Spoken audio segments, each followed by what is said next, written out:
이번 영상에서는 E74에 대한 내용을 설명드리도록 하겠습니다. 이번 영상에 처음 시청하는 분께서는 구독 빨간색 버튼 한번 눌러주시고 좋아요 엄지척 버튼도 한번 더 꾹 눌러주시면 정말 고맙겠습니다. 이번에는 세 번째 종류의 비자로 숙련 기능 인력에 부여하는 E74 비자입니다. 아마도 이 영상에 대하여 가장 관심이 많은 외국인은 현재 E9 비자를 가지고 있으면서 E7 비자로 변경하기를 희망하는 사람들일 것입니다. E9 근로자의 국내 쿼터는 원래 30만 명이었는데요. 작년 10월경 법무부 통계에 따르면 E9 근로자 국내 체류자 수는 25만 명인 것으로 확인되고 있습니다. 아마도 코로나로 인하여 5만 명의 E9 근로자가 입국하지 못해서 그 수가 많이 감소한 것으로 추정이 되네요. 여러분, E9 근로자가 E74 비자로 변경하기 위해서 준비한 기간이 얼마나 걸릴까 한 번쯤 생각해 보셨나요? 현재 25만 명의 E9 근로자 중에서 E74 비자로 변경했던 사람들의 준비 기간을 확인해 볼 때 그 기간이 최소 3년에서 5년이 걸렸다는 사실을 알게 된다면 아마도 여러분은 놀라지 않을 사람이 없을 것 같아요.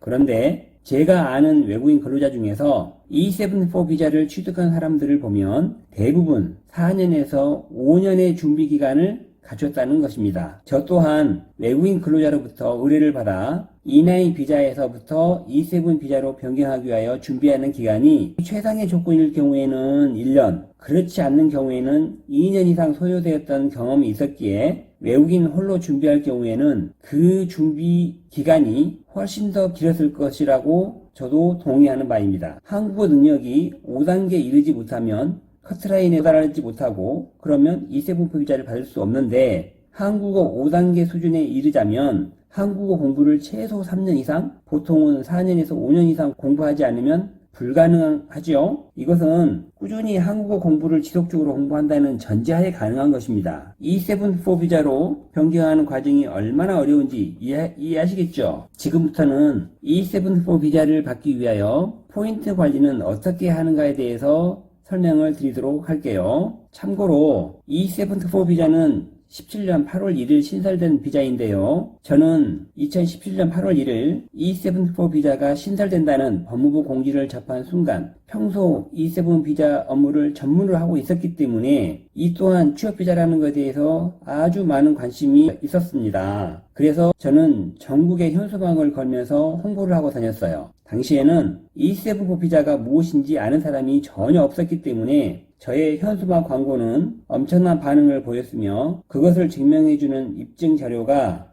2017년 10월부터 2018년 12월까지 E9에서 E74로 변경을 희망하는 E9 외국인 근로자가 저희 사무실에 주말이면 매일 30에서 50명 이상 방문하여 그 중에서 상당수가 계약했던 적이 있었습니다. 당시에 적극적으로 홍보했던 노력과 제가 출입국에서 체류 업무도 했었던 경력을 바탕으로 업무를 시작하였기 때문에 대한민국에서 E74 변경을 가장 많이 성공한 일명 E74 변경 제조 기술자라는 변명을 들을 정도였습니다. 그때 경험했던 다양한 경험과 경력을 배경으로 터득한 저만의 노하우를 오늘 공개해 드리겠습니다. 2017년 8월 최초 E74 비자가 신설되었을 무렵에는 E74 커트라인이 52포인트였으며 당시에는 이 52포인트를 넘지 못해서 접수조차 하지 못하는 사례가 대부분이었고 출입국에서 심사해서 52포인트만 넘으면 모두 E74 비자를 받았던 시절이 있었죠. 이후에 커트라인이 점점 올라가더니 56포인트에서 58포인트까지 올라갔는데요. 그런데 작년 7월부터 갑자기 68포인트로 급상승하게 되었죠. 그리고 그 다음에 10월에는 코로나 때문에 커트라인이 좀 내려갈까라고 예상했지만 예상과 다르게 커트라인은 7월과 똑같이 68포인트에서 전혀 내려가지 않았습니다. 그러면 이렇게 높은 커트라인을 어떻게 관리해야 하는가에 대해서 저의 영상을 보시고 이 영상을 보는 사람이라면 누구나 E7-4 비자를 반드시 받을 수 있기를 기원합니다. 첫째, 전년도와 그 전년도 연간 소득을 합산하여 연간 소득이 3,300만원 이상이 되어야 기본 항목에서 20포인트를 얻을 수 있습니다. 여기에서 주의해야 할 점은 증빙자료는 반드시 세무서 발행하는 소득금액 증명이라고 했으니 꼭 세무서에서 발급받은 소득금액 증명으로 제출해야 합니다. 만약 2021년 1월 27일 오늘을 기준으로 전년도 소득금액 증명이라고 하면 2020년도 작년 소득금액 증명은 올해 7월부터 발급이 가능하기 때문에 오늘 날짜에서 전년도라고 하면 2020년 작년이 아니라 2019년도라고 이해를 해야 합니다. 그래서 오늘 전년도와 전전년도 소득을 준비하라고 하면 2019년도가 전년도 소득이 되고 2018년도 소득이 전전년도 소득이 되는 것입니다. 그리고 반드시 세무서에서 발행하는 소득금액 증명을 제출해야 하며 근로소득 원천징수 영수증이나 급여 명세서를 제출할 경우에는 제출 서류 미비로 포인트를 인정받지 못할 수 있습니다. 이 시점에서 제가 중요한 포인트 하나 알려드릴게요. 혹시라도 여러분이 휴가를 받아 고향에 다녀오거나 몸이 아파서 일을 하지 못하더라도 급여를 제로화시키면 절대 안 됩니다. 여러분이 평소 받는 금액으로 예전과 똑같이 소득신고를 해야 한다는 점을 잊지 마시고 여러분이 근무를 하지 않더라도 급여소득은 예전과 똑같이 하시라는 겁니다. 왜냐하면 여러분이 고향에 가서 2개월 또는 3개월 동안 휴가를 다녀오면 그 기간만큼 급여가 줄어들어서 포인트가 20포인트에 이르지 못할 수도 있기 때문입니다. 더 중요한 것은 만약 소득금액 증명 서류상에 연간 소득이 2,600만원 미만으로 추락하게 될 경우에는 여러분은 E7-4 변경 신청조차 할 수 없다는 점을 꼭 기억해 두시기 바랍니다. 두 번째는 자격증 취득 여부입니다. 최근까지 자격증을 취득하라고 하니까 어떤 외국인은 지게차나 포크레인 자격증을 가지고 와서 추가 포인트가 있는 것으로 잘못 알고 있는 사람들이 있어서 설명을 드립니다. 건설업 분야로 입국한 E9 근로자의 경우에는 건설 현장에서 필요로 하는 기능사 자격증, 즉 형틀 목수인 거푸집 기능사나 철근, 페인트 도장이나 방수 등 국가 기능사 자격증을 취득하게 되면 10포인트를 추가로 받을 수 있습니다. 거푸집이나 철근, 도장, 방수, 국가 기능사 자격증은 한국어 필기시험이 없기 때문에 건설 분야로 입국한 E9 근로자 중에서 자격증을 취득하고자 하는 외국인이 지금 점차 증가하는 추세라는, 아직도 이와 같은 방법을 몰라 어려워하고 있는 분이 많은 것 같아서 제가 이 영상을 준비합니다. 건설 기능사 자격증을 취득하는 기간은 대략 5일에서 10일 정도 연습하면 충분히 자격증을 취득할 수 있는 만큼 여러분이 어렵지 않게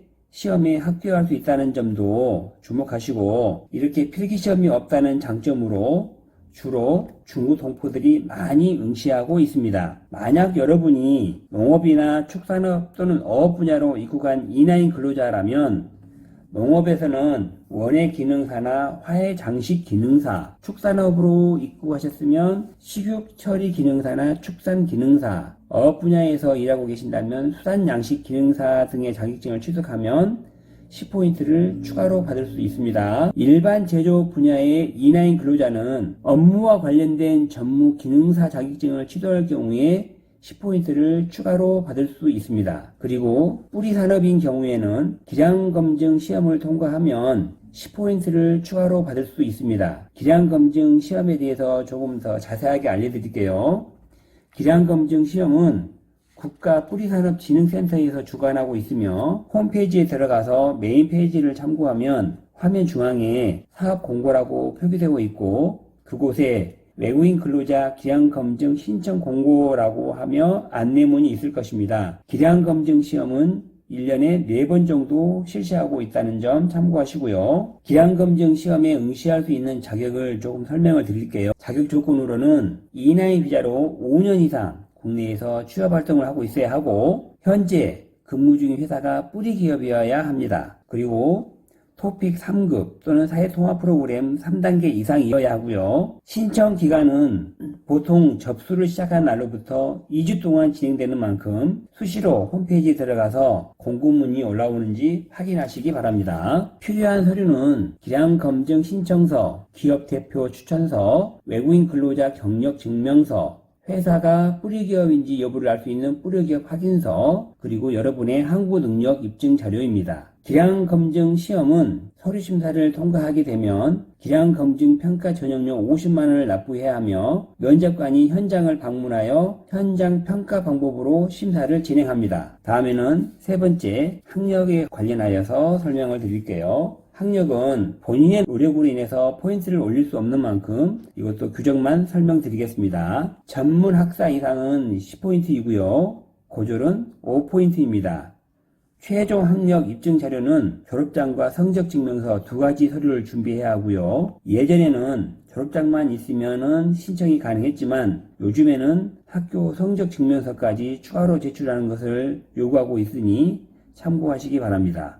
위에 설명드린 졸업장과 성적 증명서 두 가지 서류를 아포스티유를 받거나 또는 본국에 있는 한국대사관에서 영사 인증을 받아서 가지고 오셔야 합니다. 졸업장이 졸업 당시에 교부받은 유일한 원본이라면 원본을 복사해서 사본을 번역 공증하고 본국 외교부에서 인정을 받은 후에 한국대사관에서 영사 인증까지 받아서 원본과 함께 관할 출국에 제출하면 되겠습니다. 이렇게 설명한 졸업장과 성적증명서에 대해서 준비 서류와 절차를 잘 준비하지 않을 경우에 불이익을 받을 수 있는 만큼 철저하게 잘 준비하시기 바랍니다. 네 번째는 나이입니다. 나이도 본인의 노력과 무관한 만큼 규정만 알려드릴게요. 나이가 적을수록 고득점을 받고 있는데요. 만 24세 이하이면 20포인트, 27세 이하이면 17포인트, 30세 이하이면 14포인트, 33세 이하이면 11포인트, 36세 이하이면 8포인트, 39세 이하이면 5포인트입니다. 이전에는 위 규정이 변경되기 전에는 4단계로 분리되었으나 지금은 6단계로 세분화하여 보다 합리적으로 적용하고 있습니다.